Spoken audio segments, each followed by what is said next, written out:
Здравствуйте, уважаемые зрители! Вы на канале Gemstones, не удивляйтесь. Это интервью. И перед вами гемолог Ольга Меликян на своем же канале. А интервьюирует ее Виктор Меликян. И я не брат, я муж. Но мы будем общаться, как будто мы мало знакомые люди. По крайней мере, я буду стараться.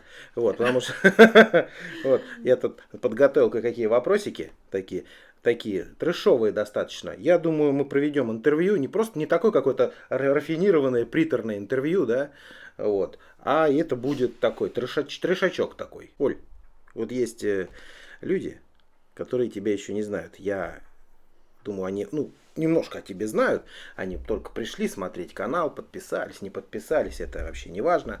Ну вот они такие, а что это, кто ты такая вообще? Ты кто? Гемолог. Давай, вот, объясни нам, что, мне, в частности, объясни, что же все-таки такое гемолог-то?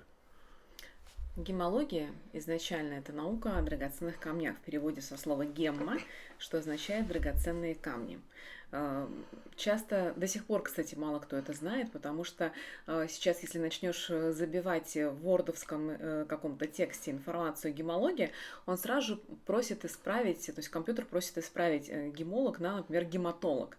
Потому что гематолог он знает, по крайней мере, а гемолог для него слово в новинку. Поэтому, если тексты не править, напишите гематолог вместо гемолога. Вот. Но в России это, конечно, новая специальность. Ей буквально там, может быть, лет 20 как. Зародилась она буквально совсем не так давно, на стыке как раз 20-21 веков. И я, в общем-то, была вторым выпуском в Санкт-Петербургском государственном университете, вообще в России, кто выпускал гемологов, в принципе. То есть, как таковых гемологов раньше не было.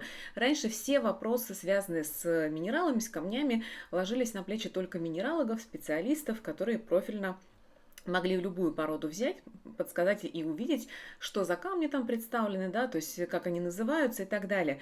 Деление на драгоценные камни, на подделочные, именно вот с точки зрения коммерции и так далее, у минералогов не было, у них другая задача — исследовать состав, понять, как образовались эти породы, да, какие там условия были и так далее, ответить на вопрос, как зародилось то или иное там месторождение, там марганца, еще чего-то, да, и так далее. То есть у них более такие, я бы сказала, в геологическом смысле более мощные задачи.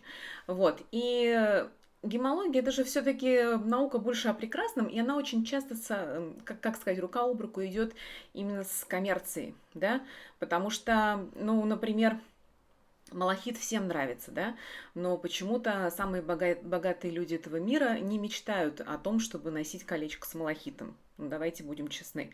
А вот, например, колечко с каким-то супер топовым изумрудом, который нигде больше не найти, вот это вот им подавай, да, то есть и получается, что, в принципе, гемология — это, с одной стороны, наука, а с другой стороны, это все-таки наука, которая постоянно связывается с коммерцией, так или иначе она с ней взаимодействует. Поэтому есть такое, как сказать, есть такой прикол у ученых, у сотрудников, да, там вот этого ученого мира, что геологи со снисхождением смотрят на минералогов, типа мы тут миллионы лет изучаем, там, эта тектоническая плита на эту пошла, тут то, все произошло, а вы там какие-то мелкие минералы смотрите, там, что там можно увидеть вот в этом во всем, в зернышках, поэтому есть такой прикол. А минералоги смотрят со снисхождением на гемологов, что мы-то тут вообще-то минералы изучаем, как образовалось, какой состав, а вы там, ой, огранка сердечко, огранка груша, я вас умоляю, дурачок даже сообразит. В общем, вот, и вот это вот такой прикол, он, кстати, сохранился, это, скажем так, я шучу, да, но, тем не менее, такое отношение, оно все равно вот элементы такого простреливают. Вот, если мы берем гемологию мировую, да, то есть это не связано с нашей страной, а в принципе, то, конечно, уровень развитости гемологии там в Америке, в Европе, в Азии особенно, да, совершенно на другом уровне. И там профессия гемолог в Азии, в Европе, в Америке — это вообще принципиально другая история, потому что гемолог там, знаете, это как в России у нас, наверное, хирург. да, вот к которому все обращаются, светоч, светило, да, которые там записываются на много-много лет, чуть ли не десятилетий вперед на операцию, да, потому что это спасает людям жизни и так далее. Так вот, гемолог в таких странах, в азиатских, например, это примерно такой же уровень уважения, примерно такой же уровень почитания. Я не шучу сейчас, потому что когда речь идет о каких-то эксклюзивных камнях на миллионы долларов, то простой человек это вообще не поймет, чем отличается этот камень от этого и почему этот стоит 100 тысяч долларов, а этот 3 миллиона. То есть вообще это непонятно совершенно. Но вот именно такие гемологи, они как раз и нужны для того, чтобы в этом разобраться. Причем разобраться не с точки зрения того, что «О, у меня комиссия здесь побольше, а здесь поменьше», да, то есть нет, а именно с точки зрения правды, истины. Вот, ну, таких, конечно же, можно пересчитать по пальцам.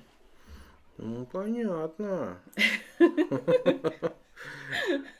Но мне вот понравилось, что гемология, она неразрывно связана с коммерцией. Да, это правда. И это нравится не только мне. Да? Это нравится продавцам камней, это нравится покупателям. Да. У каждого свой интерес. Продавец хочет подешевле где-нибудь, что-нибудь такое.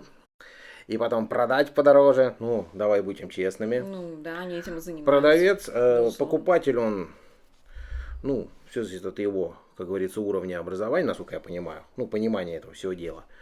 Он хочет подешевле тоже, но купить уже подешевле. Это вот вечная борьба такая, да?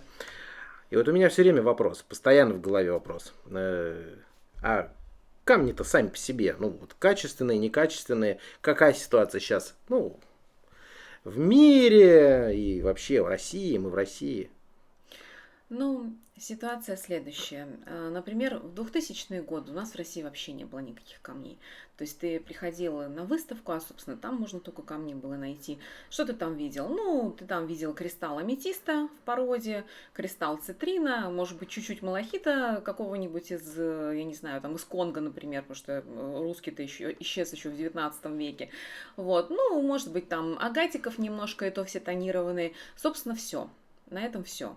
Вот. Каких-то серьезных драгоценных камней, которые можно было бы назвать именно драгоценными, да, ну, к сожалению, не было. У нас практически была очень закрытая страна в этом смысле, и толком никто не занимался. Хотя, я хочу сказать, цены на камни тогда еще, это был просто какой-то космос, потому что я не устаю повторять этот пример. Шпинель, карат шпинели красный стоил $200 за карат. Ты представляешь? Сейчас минимум 10 тысяч. Представляешь, да, 20 лет прошло, то есть это просто потенциал роста какой-то космический. Надо было тогда вкладываться. Надо было, да, но я вообще студенткой была, какие у меня были деньги. Не, ну ты мне тогда, когда мы с тобой в нефтяной компании познакомились, Да. на втором же свидании сказала, что вот мы с тобой нефтью занимаемся, но это шляпа. Я помню твои слова, ты сказала, что я такую тему знаю. Я еще такой думаю, боже мой, какая девчонка крутая. Да, я тебя Я удивила, такой, что за тема? Ты такая, драгоценные камни. Ох, думаю, это думал, что это очень страшно, там одни бандиты, просто какая там нефть.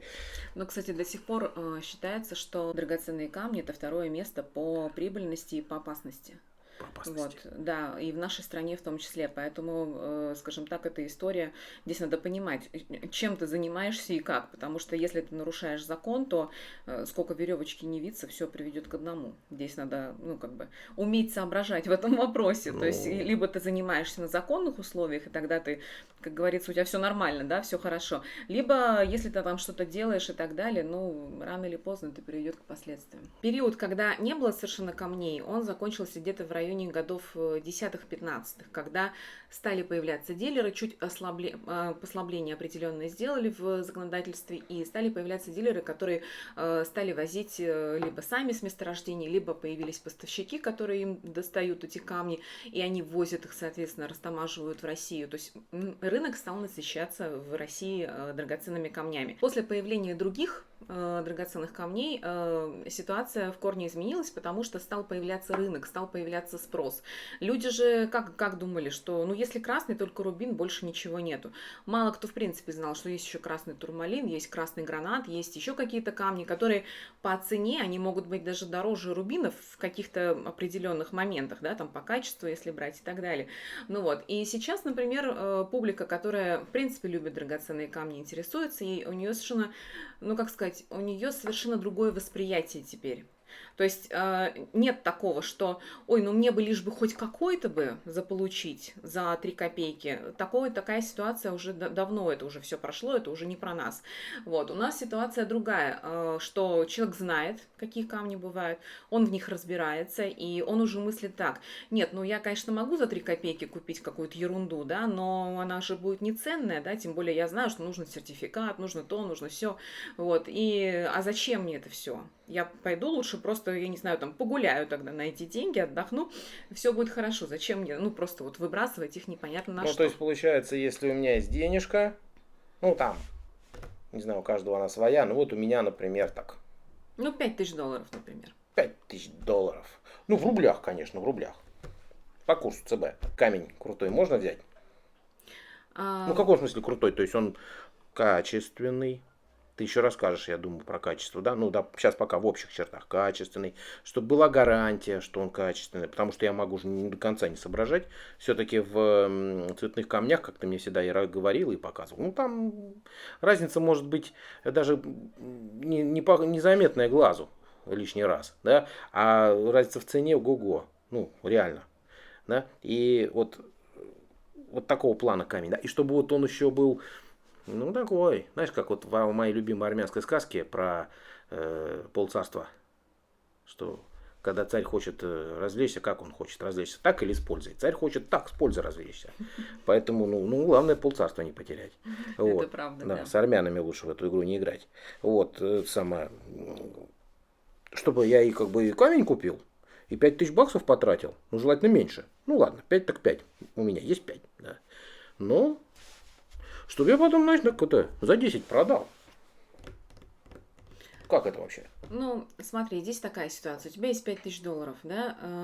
Покупать камень лишь бы купить не получится. То есть, если тебе камни не нравятся, да, ну, тебе все равно. Камни, я не знаю, там виски, машины, что угодно. Ну, лучше пойди пропей их, честное слово.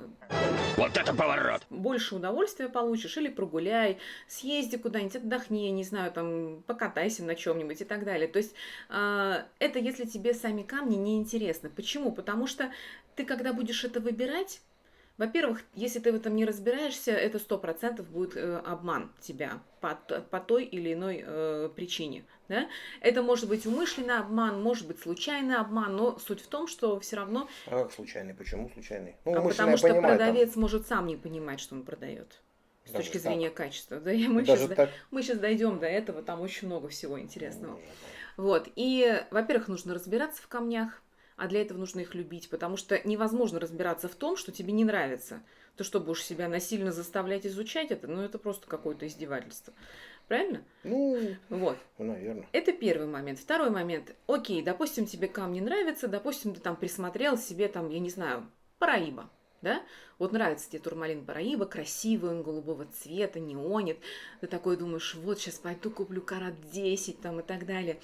Но что предлагают на 10 карат? Предлагают синтетику, предлагают сахарную Параибу, так называемую, забитую просто в ноль. И ну, это лучше просто выбросить тогда этот камень, потому что он ничего не стоит. То есть вообще смысла нет им заниматься. А где предлагают? Где это предлагают?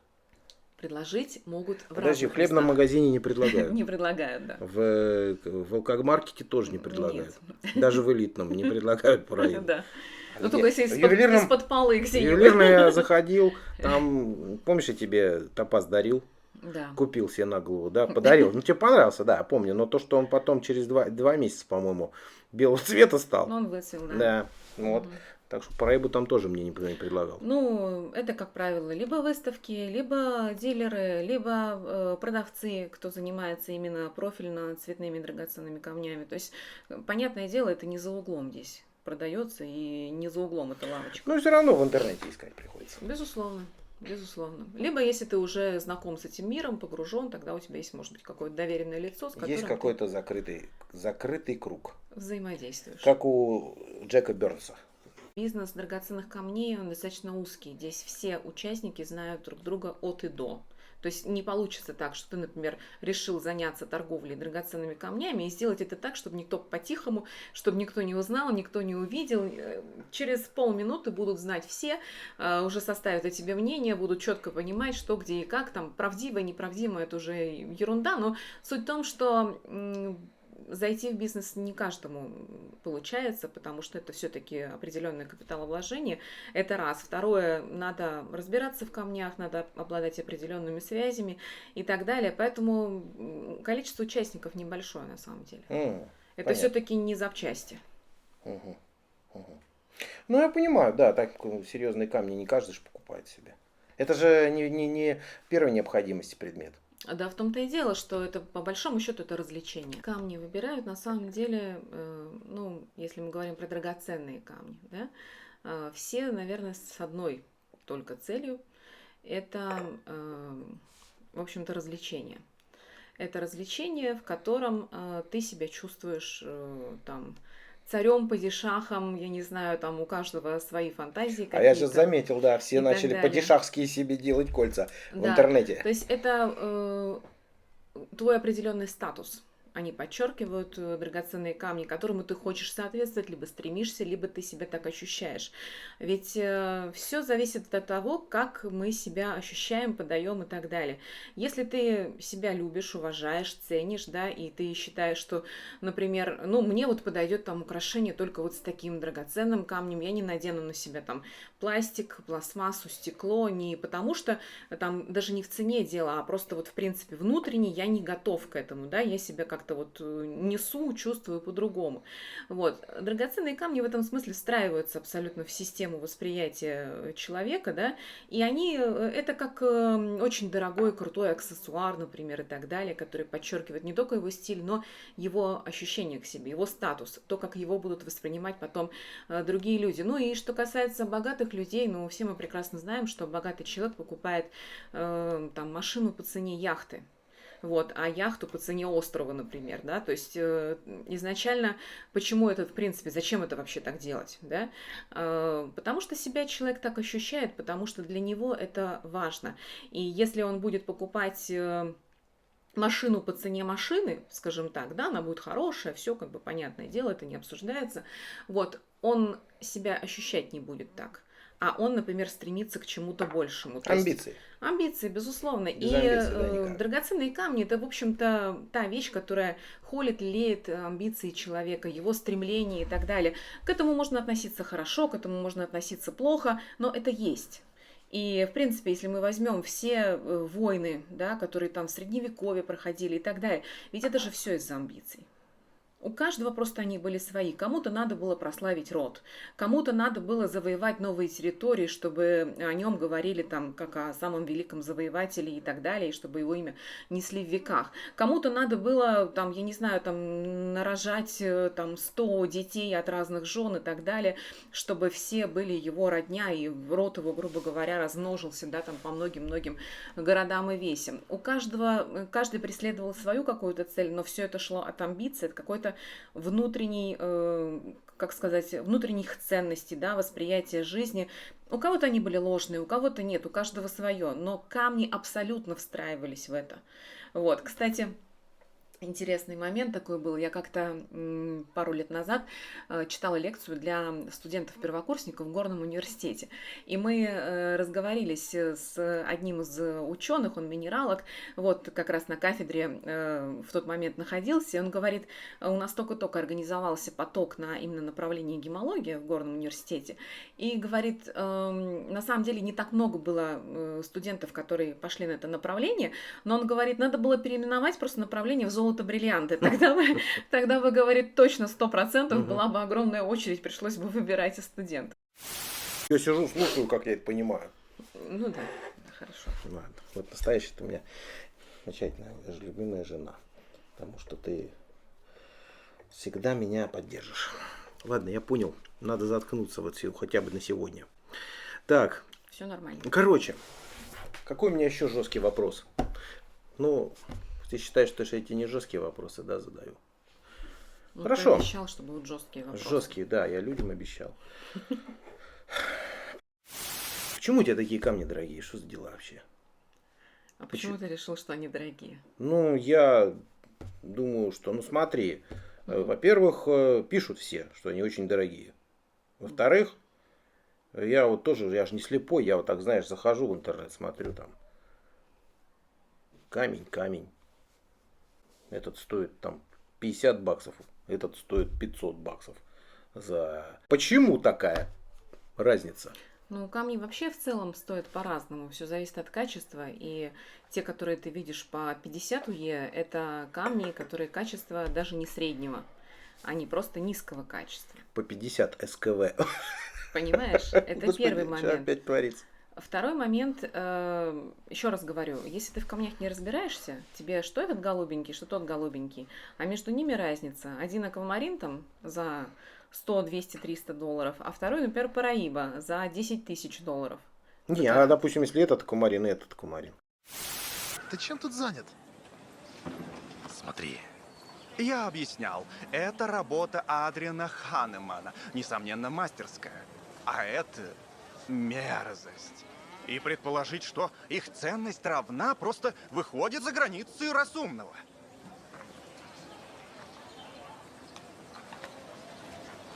Фрукт. Обожаю этот город. Но они же наверняка будут отличаться по цвету, по насыщенности цвета, да, по каратности, по региону добычи. Ну, скорее всего. По облагораживанию будут отличаться. Облагораживание это у нас, если с камнем что-то делали, нагревали, облучали и так далее. А почему? Потому что если бы его супер роскошный нагревали, облучали, может быть и не страшно, но проблема-то в чем? Что изначально берут ерунду, некондиционную, потому что ее только на выброс, а они из нее пытаются создать что-то серьезное. Вот. Или, например, там берем звездчатые сапфиры, да, черные звездчатые сапфиры. Кто-то продает по 50 долларов их, а кто-то по 400, по 500. Почему? Все же очень просто. Потому что тот сапфир, который продается по 50, он гретый, с наведенной звездой, весь забитый включениями и с очень некрасивой этой звездой. Если их вместе рядом положить, да даже просто картинки, просто взять две картинки двух дилеров, одну за 50, звездчатый сапфир, вторую за 500. И вот так вот вместе сравнить. Ну, я думаю, разницу увидит даже ребенок. Даже вот который просто ничего не понимает, ты ему скажешь, вот там, я не знаю, там, Федя, скажи, пожалуйста, вот из этих двух видео, на каком видео камушек красивее? Я уверена, что он выберет тот, который за 500. Ведь все честно. Здесь еще в чем проблема? Большинство продавцов из-за того, что вот у них есть определенный круг камней, с которыми они работают, да, там, допустим, там ассортимент 10, 15, 20 камней, и они привыкли к этому качеству, с которым они взаимодействуют. У кого-то оно низкое, но дешевое, да, камни, у кого-то там среднее, чуть ниже среднего, ну, ценник так себе, скажем так, ну, ближе уже к среднему, но все равно такой низкий. Кто-то работает только с дорогими камнями, понимаешь? И им кажется, что, особенно тем, кто продает камни с низким качеством, что все камни абсолютно такие. Потому что они не держали в руках дорогих камней. Понимаешь? У них нет вот этого ощущения, что вот этот вот камень, тот, который он продает, он низкого качества, да, а что вот настоящий камень, дорогой, с топовым уровнем, выглядит вот так вот. Они этого не видят. И им кажется, да, ерунда, все это, у всех все одинаковое. На самом деле это действительно не так. Ну, ничего себе. Ну тогда давай, расскажи, пожалуйста, у кого покупать камни, чтобы было и чтобы это было и безопасное, чтобы в плане средств, чтобы не обмануться. Ну, во-первых, стоит, наверное, провести некую микропроверку продавца, который тебе понравился с ассортиментом. А да, ты и продавец, которому... у тебя же тоже камни. Я сама не продаю камни. У меня есть взаимодействие с дилерами. Я в свое время договорилась с ними, что они присылают мне камни в Петербург. Я диагностирую их, оцениваю их. Вот, и, соответственно, показываю их в канале. Если кому-то хочется приобрести эти камни, то никаких проблем. Я либо связываюсь с дилерами напрямую, либо сообщаю, как принять оплату, опять же, и так далее. Но, еще раз говорю, продает дилер. Да? То есть это его товар, он его продает. Я просто таким образом, в принципе, рассказываю, показываю о качестве и так далее. Но в чем плюс? В том, что я работаю с живыми камнями. Не просто там на картинке что-то показала, да, там и так далее, а это позволяет мне быть в рынке, ощущать, какие камни сейчас есть, есть, да, какого качества и так далее. То есть это помогает мне как гемологу в том числе очень развиваться хорошо. Понятно. Ну, то есть, получается, вот дилеры есть, они вот, ну, мы все из интернета ищем. Вот, этого увидел, этого нашел, этого там, тут кого-то шорт увидел, у этого там ролик какой-то. Ну, вот, кого выбрать и... Ну, во-первых, стоит посмотреть его ассортимент, что за камни у него представлены. Почему я это говорю? Потому что тот продавец и дилер, который продает одновременно природные камни вместе с синтетикой, ну вот, например, здесь у него там 3 позиции, это природные камни, здесь у него синтетика, он пишет по-честному, что да, это синтетический камень, никаких проблем. Но если это продается, грубо говоря, в одном лотке, да, ну то есть в интернете, да, там площадка, сайт, например, там YouTube, еще что-то, да, там и так далее, если все это в одном лотке, то такому дилеру нет смысла доверять. Почему? А я объясню почему. Потому что в какой-то момент он будет не знать, что это такое. Потому что, как правило, тот, кто продает и синтетику, и природные камни, у него нет сертификатов на природные камни. Только его честное слово. Понимаешь? Ну, понятно. И в итоге все риски падают на тебя. То есть ты копил свои кровные $5000, а отдашь их просто вот зря, за секунду. Вот. Поэтому еще раз говорю, да, то есть обращаем внимание на то, что представлено из ассортимента. Это первый момент. Второй момент, если человек называет себя гемологом, но таковым не является. Сейчас, ты знаешь, какая-то такая история интересная. Сейчас гемологами называют себя все подряд. Вот просто человек продает там, я не знаю, там малахит, да, там лазурит, еще что-то, он называет себя гемологом. У него нет вообще никакого образования, но он продает камни, он считает, что это достаточно, чтобы себя так называть. Вот. Или, например, человек в принципе ничего не продает, да, но рассказывает о камне и об их энергетике. Вот, он тоже называет себя гемологом. Вот это вообще меня тоже удивляет. Опять никакого образования нет, но, опять же, человек считает, что того, что он прочитал в интернете, более чем достаточно, чтобы себя так называть. Самое интересное, что вот это вот понятие гемолог, которое они вот так вот размывают, да, в итоге заканчивается тем, что люди, например, которые хотят купить камень, они действительно не понимают, что они пришли там, обратились к какому-то дилеру, что он вообще не гемолог, они не могут это понять. Как им это понять? Они начинают, те, кто посмелее, начинают спрашивать, а какое у вас образование там и так далее. Но вот в лучшем случае и с ними перестают общаться после этого. Вот, в худшем даже могут послать по определенным направлениям. Но какая ситуация складывается? Вот, например, как сказать, вот приведу опять же пример с хирургом, да, у нас каждый первый не называет себя хирургом, правильно? Потому что есть, необходимо закончить высшее медицинское образование, закончить ординатуру, получить практический опыт, там не меньше 10 лет и так далее, тогда ты будешь ведущим хирургом, будешь отвечать за определенное направление, у тебя будут пациенты, да, и так далее, практика. С гемологией, по сути, это то же самое. То есть ты должен получить высшее образование, это не просто 10 дней поучился, все, теперь ты гемолог. Научился красный камень отличать от черного. Очень круто, конечно, но этого недостаточно. Вот. Высшее образование – это раз. Второе – это практика, это работа с камнями. Это не какая-то там насмотренность, да, это слово, конечно, меня аж передергивает от него. Но вот работа с камнями и приборами по диагностике камня, по оценке камня, да, выявление рынка, определение региона добычи и так далее. И вот все это тоже укладывается в определенный многолетний опыт. Если у тебя этого нет, какой ты гемолог? Но ты можешь, это не значит, что ты плохой или там не какой-то, не такой. Ну, ты просто не гемолог. Ты, например, эзотерик, ты, например, астролог, да, то есть, ну, смотря каким направлением ты занимаешься. Ты дилер по драгоценным камням, да, там, или поставщик драгоценных камней. Может быть, ты джемс-хантер, который ездит по месторождениям и закупает какие-то камни, да, то есть профессий много, но ты не гемолог.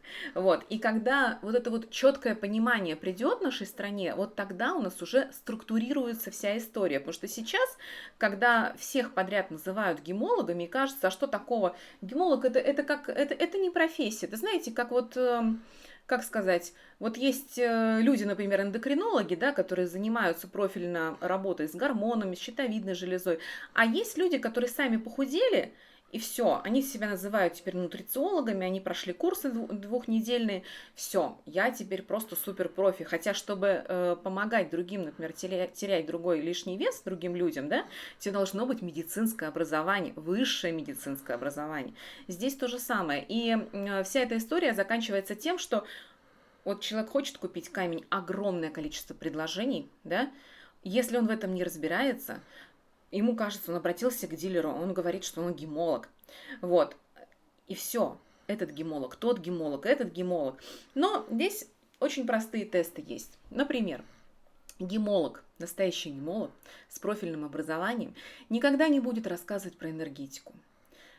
А все почему? Потому что человек, который прошел высшую школу, которого учили обращаться с камнями с точки зрения науки, да, он просто не сможет говорить по-другому. Просто не сможет. Я еще не встречала ни одного гемолога с высшим образованием, который рассказывал бы мне про энергетику камней. Просто ни одного. Я, в принципе, тоже про энергетику не рассказываю. Я не буду говорить, это есть или этого нет, да, там у каждого своя какая-то вера и так далее. Вот, тем более мы все выбираем камни все равно чувствами, эмоциями. Но, тем не менее, да, я не буду этим заниматься. Это первый момент. Второй момент, опять же, образование. Я бы, наверное, рекомендовала, прежде чем какой-то камень купить, если вообще ничего не знаешь, полгодика, наверное, просто походить, послушать. Здесь послушать, там послушать, здесь посмотреть и прикинуть вообще в целом, чтобы у тебя какая-то картина мира сложилась. Вот когда у тебя это все сложится, да, какие камни более-менее интересные, да, кто, на твой взгляд, говорит суть, кто что-то там лукавит, да, или умалчивает. Вот после того, как ты эту всю картину себе понял, да, у тебя начинают механизмы выстраиваться. Ты будешь понимать, ага, здесь я смогу купить достойный камень, потому что, а здесь, например, я смогу его сертифицировать, да, либо запросить у дилера именно такой сертификат, потому что эта лаборатория, она действительно достойна внимания. Вот этих нюансов много. Понятно. Но я так понимаю, что вот есть гемологический сертификат на камень, да? Мы по нему можем определить, что все, камень природный, он не облагороженный. Вот. И вообще, что это за камень? Понятно, все, авторитетная лаборатория. Но вот у меня все время вопрос возникает, а коммерческую привлекательность этого камня в этих сертификатах все равно не пишут. Нет. А кто это может как бы все-таки на кого опереться? Смотри, абсолютно ты правильно вопрос сформулировал, прям вот 5 тебе за Да? это. Да. Вот. Действительно так. Ты обращаешься в лабораторию, они диагностируют камень с точки зрения минерала. То есть название, что за камень, к какому относится минералу. В лучшем случае напишут торговое название, да, там, например, лунный камень, да, хотя по сути это адуляр, вот, полевой шпат адуляр, вот, и так далее, там, ну, регион добычи, облагораживания, то есть они освещают все технические моменты по этому камню. Сколько он может стоить, его коридор цены, потенциал, они ничего этого не говорят. То есть у них такая сухая гемологическая работа, поставленная на поток. Здесь нужно обращаться либо к частному гемологу, либо к человеку, который независимо ведет свою деятельность в этом вопросе. То есть он может быть не гемологом, он может быть, например, там, я не знаю, полевым гемологом, да, то есть он может быть даже минералогом, но если при условии, если он понимает, как устроен рынок, да, какие примерно цены, какие сейчас камни популярны, какие нет, какой коридор цены, потому что, ну, бесчисленное количество, а особенно вот на камни, которые очень дорогие. Я вот приведу пример.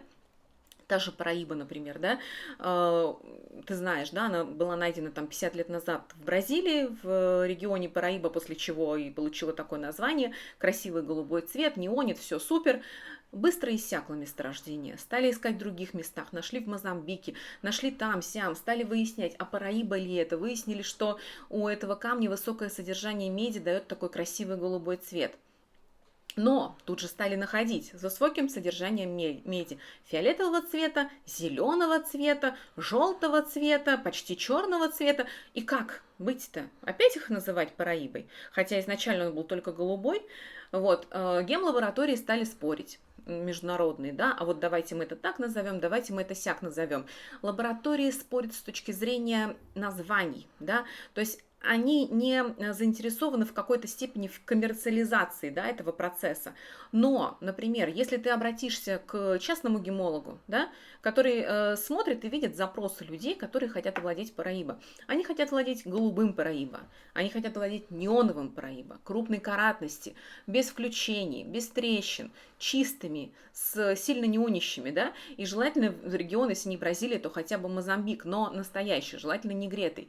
Так вот, они не хотят владеть фиолетовым Параибо, им это не интересно.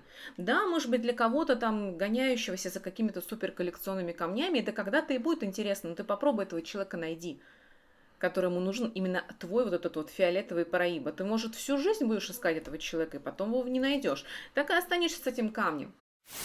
Подытоживая, да, информацию по поводу того, где узнать настоящую цену. Ты можешь узнать, сколько примерно стоит у каждого из дилеров, сколько примерно стоит такой камень. То есть, например, там Параибо тебя интересует, там 10 карат, таких-то характеристик и так далее. Каждый из них даст какую-то свою цену. Ты там показал картинку примерно, что тебе надо. Один дал цену, второй, третий, там 10-й, и ты примерно получишь средний такой фон. Да? Опять же, здесь надо понимать...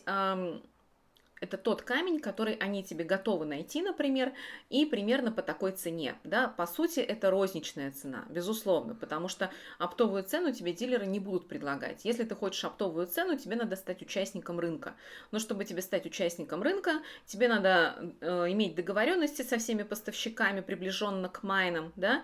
Тебе надо туда поехать, наладить связи, иметь достаточно хорошее... знания по камням, разбираться в этом во всем, потратить лет 10 И лаве на кармане. времени. Не маленькая. Безусловно, без денег можешь туда даже не пытаться ехать, это никому не интересно. Ты там без денег никому не нужен. Во, правильно. Кстати, я вот последние 30 лет ощущаю, что вообще мы без денег никому не нужны. Но мы же находимся в капиталистическом обществе, Да, поэтому, да. как И мы с говорится, этим согласились. все коммерциализировано, Да. абсолютно все. Да. Поэтому либо ты это принимаешь и как-то начинаешь жить, крутиться, вертеться, либо ты можешь... Ну да. То есть Чем те, это кто закончится? так все раздает камни, но это из сказки Морозко, товарищ. Там троеточие из сказки Морозко. Ну, ты знаешь, люди, которые рассказывают, что я там занимаюсь камнями только потому, что они мне нравятся, я ими вдохновляюсь, и, скажем так, и больше ничего, я с этого ничего не зарабатываю. Скорее всего, он с этого очень хорошо зарабатывает, но надо поддерживать некий имидж, поэтому говорится все именно так. На самом деле, я не знаю людей, которые не зарабатывают с драгоценных камней. Например, моя основная работа, из чего я лично получаю деньги, Тогда так интересненько. Да. это, во-первых, это диагностика камней, прежде всего, потому что дилеры мне присылают камни и... Ну, то есть ты за деньги их диагностируешь. Ну, а ты думаешь, я получала образование гемолога, чтобы все делать бесплатно, да? Это было бы забавно, конечно. Ну вот, логично, да. это первый момент. Консультации физических лиц, опять же, да, кто-то приносит там какое-то свое украшение и так далее, диагностика, оценка, подбор драгоценных камней, безусловно, и гемологическое сопровождение сделок. Вот те основные направления, которые, как говорится, неплохо мне оплачиваются. Вот она откуда ноги растут. Ну, Так, я думаю, ты ладно. и так это знаешь, ты же мой супруг, поэтому... Да. Да. Пока меня все устраивает в этом интервью. Так. Хороший способ вытянуть из жены, короче. Что там не так? Ладно. Ну, я без всякого лукавства, все нормально. Мы шутим. У нас одновременно жесткое интервью, но мы веселимся таким образом. На самом деле, я вот предлагаю расслабиться всем, не надо там. Потому что мы начали с того, что камни это развлечение, да? Поэтому Да, мы так и развлекаемся. есть. Ну, просто это развлечение, вот дети машинки себе красные Это покупают. развлечение за деньги. Развлечение за деньги, да. Любой каприз за ваши деньги. Ну, есть деньги, давай. Нет денег. Я у одного товарища слышал классную фразу. Ну, грубо говоря, на яхте катались. Он такой, потом все сходят на берег. А он капитан и как бы владелец этой яхты. И говорит, все ему такие, о, спасибо, как нам понравилось. А он такой смотрит на всех и говорит, будут деньги, заходите. Вот, кстати, вот пошел же скач. Вот мы наконец-то к нему подошли. А то ты меня критикуешь, что я тебе жестких вопросов не задаю. Но ведь на самом деле все вокруг денег. Ну согласись. Ну точнее я соглашусь. Ты и так знаешь. Ты же как бы этим занимаешься. Камни, деньги, деньги, камни. Вот. И отсюда вопрос. А какой вопрос? Хрен его знает. Что тебе спросить? Наверное, нечего. Нет, надо спросить что-то. Давайте, есть у камней обратная сторона. Это деньги, это корысть, это понты, это амбиции, это, ну, все, вот она, вот эта зона, мне вот она всем интересна, да? Это будет продолжение на Бусти. Ссылку я размещаю внизу, в описании, в закрепленном комментарии, друзья мои. Прямо смело переходите, и сейчас будет жескач. Поехали. Начинаем жескач. Давай, Про а в чем деньги. вопрос? Ну,